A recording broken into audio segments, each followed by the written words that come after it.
Hello everyone, Elite Clockwoman here.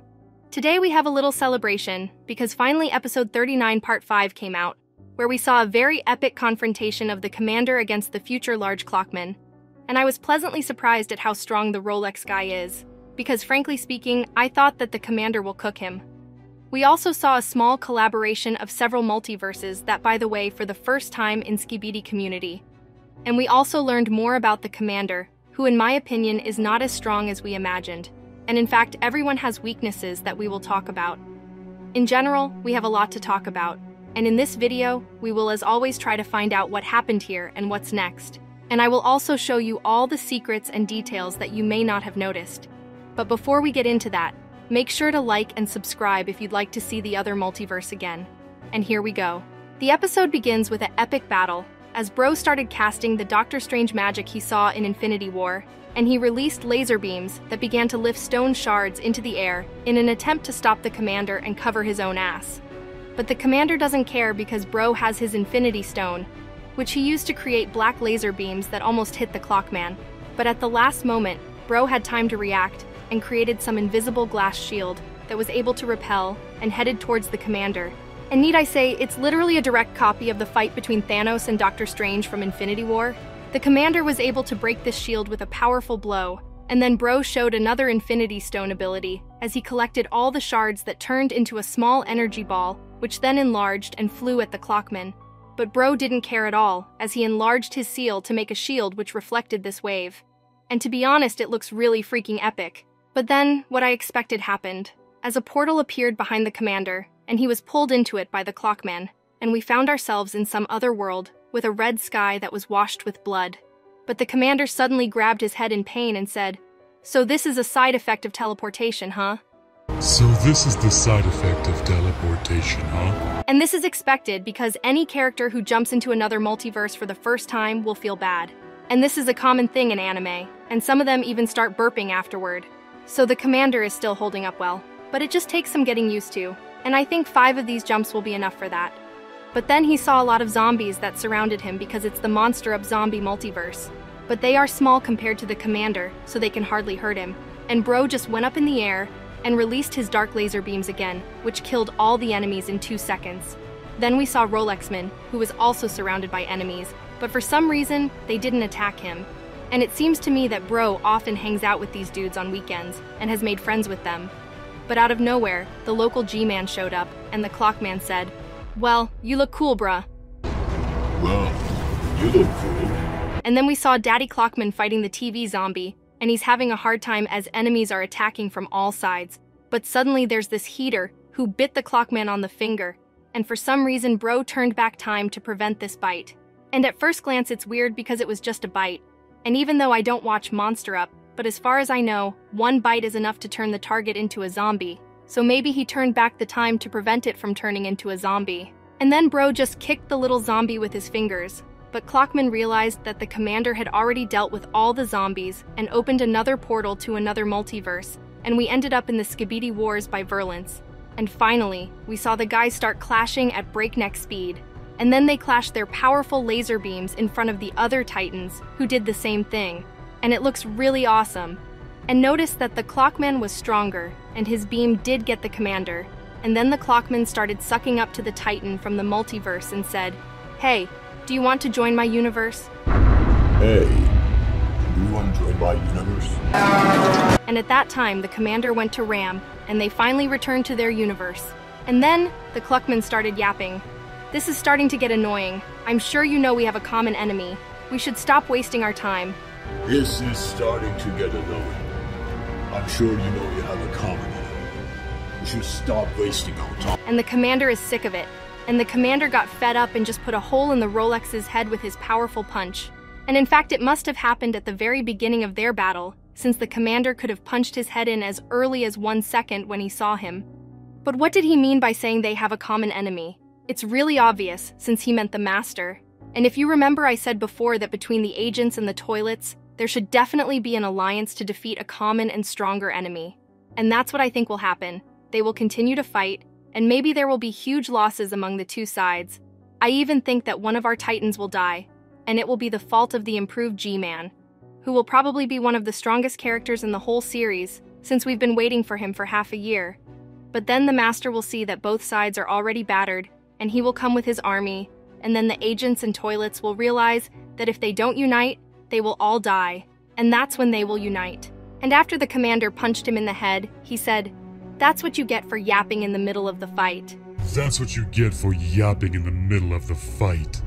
And that made me laugh, because the bro confirmed what I said, that the Clockman started yapping for no reason.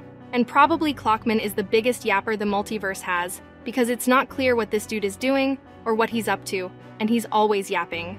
But now you should get ready, because we're going to see the magic of the plot armor, because the Clockman's soul came out of his body and literally turned back time and restored him completely. And after he stood up, he said, "Well, congrats, you just make me angry." And it looks like Bro has taken it to the next level as he pushed the commander, and then Bro flew up into the air and created copies of his arms that started bombarding the commander.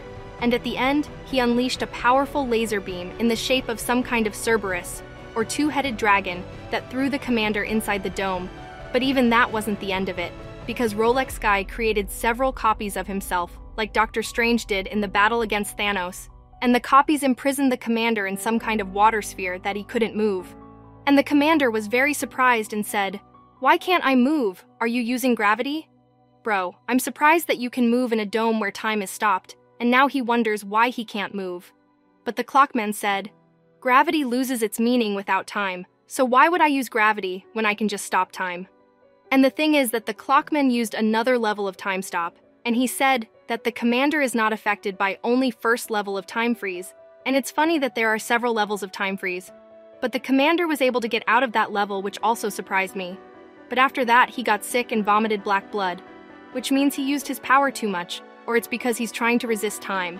But then came the big moment, as the Clockman said, "I can't believe I'm gonna do this. Bethany is alive." I can't believe I'm gonna do this. Bethany is alive. And the commander's face immediately changed, and it was obvious that the bro was shocked, and he started to think how it happened and why he didn't find her. But then the Clockman said, "Based on what I've seen in the future, I'm sure you can feel when someone is lying to you. Now tell me, am I lying?" And it was obvious from the commander's reaction that he believed the Clockman, and we also know that Bethany is alive. But most importantly, the Clockman said that the commander could always track her location, but he never tried to do so, because he was afraid that he would find her dead body, and it would bring him great pain. And then the commander immediately went after her. After that, Clockman said, "Well, whatever," but suddenly we heard the alarm Clockman sound that decided to inform Titan Clockman that he had successfully defused the bombs. And then Daddy Clockman removed his dome and showed that Alarm Clockman had done a good job. But for the first time ever, we saw future large Clockman on Titan Clockman's eyes. And after they exchanged a look, Clockman said, "Don't give me that look," and that was the end of the episode. But our analysis isn't over because we have more to talk about. First of all, what is this trick with the soul that can resurrect him? Honestly, this is too cheater ability, and I doubt that this dude can be defeated after this. And in fact, in this battle, future large Clockman fought not full strength and began to really fight only after the commander blew his head off. And at this point, I realized that the commander is much weaker than him. And in general, his abilities are on a completely different level.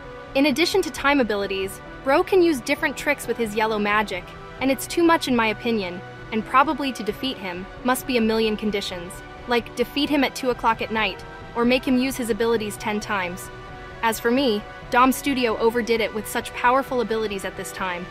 And Bro still fought not full force, and it's hard to imagine what would happen if he fought at full force, and used all the time stop levels. He'd probably take out the commander in 5 seconds. And why the heck Bro could not overcome YouTubers in episode 29? I can't believe that after what we saw in this episode, Bro couldn't beat a bunch of YouTubers with his powers. Or are YouTubers more powerful than him? Honestly, it's all very confusing, and maybe the Dom Studio added all those abilities to convey that epic battle vibe. But anyway, I think this dude needs to be nerfed. But we also learned that there are several levels of time stopping, and most likely everyone uses only the first level of this ability. And probably Clockman in this episode showed us the second level, and I'm even sure that there is a third level, and maybe it is the most powerful of all, and we will see it in the future. But what he meant at the end when he said, "Don't give me that look," I think that Alarm Clockman was trying to say that it was the future Clockman who made him kill the chief. But in fact, Titan Clockman already knows about it, and he also knows that it was a necessary sacrifice, and therefore he did not try to stop the future Clockman.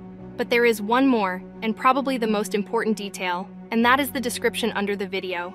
Soon you'll reach a point where you can no longer hold back. You have no idea what you've missed in seeing the future, but what does it mean? And I have one explanation for it. Remember when Clockman said, "Based on what I've seen in the future, I'm sure you can feel when someone is lying to you." Based on what I've seen in future, I'm sure you can feel when someone's lying to you. And the most important words in that line, based on what I've seen in the future. So the Clockman was watching the commander in the future, but he didn't really see everything about him, and he missed something. And it says in the description under the video, and he missed something so important about the commander that he won't be able to hold back any longer in the future. And it will have big consequences, and maybe the Clockman will even die for it. Maybe it has something to do with his daughter, or maybe it has something to do with his decision. But either way, we'll find out in the future. But that's all for today. Make sure to like and subscribe if you enjoyed watching it. Elite Clockwoman out.